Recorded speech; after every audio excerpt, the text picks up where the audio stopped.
Welcome to our channel. Today we how to create a stock purchasing plan with Amazon detailed guide step by step clearly. Begin by visiting the Amazon website and logging into your account. If you do not have an account, create one by clicking on the sign in button and following the prompts.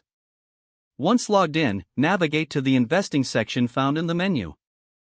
Look for the option related to buying stock or stock purchasing plans. Click on Get Started or Learn More to explore stock purchasing options with Amazon. Review the available stock purchasing plans that Amazon offers. Choose the plan that best fits your investment strategy and financial goals. Read through the terms and conditions carefully. Ensure you understand the minimum investment requirements and fees associated with the plan. Decide on the amount you wish to invest periodically, whether it's weekly, bi-weekly, or monthly.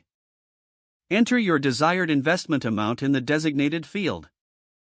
Select the automatic reinvestment option if you want dividends to be reinvested into additional shares.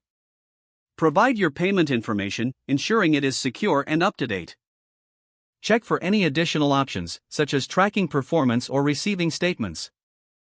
Review all entered information to confirm accuracy. Click on the Submit or Enroll button to finalize your stock purchasing plan. After enrollment, keep track of your investments through your Amazon account portal. Regularly review your financial goals and adjust your plan as necessary. Stay informed about Amazon's financial performance and market trends to make informed decisions.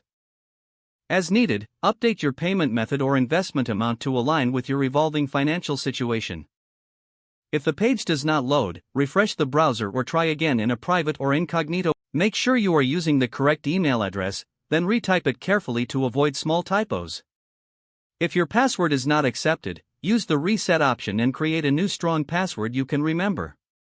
Check your spam folder for verification or security emails, then complete any requested confirmation steps. Enable two-factor authentication if available to improve account security and reduce unauthorized access risk. After signing in, review your profile details so your contact information and settings are accurate and current. If you see an error message, note it down and try again after restarting your device and internet connection. Log out when you finish, especially on shared devices, to keep your account and payment information secure. Don't forget to like this video and subscribe to our channel for more step-by-step tech guides.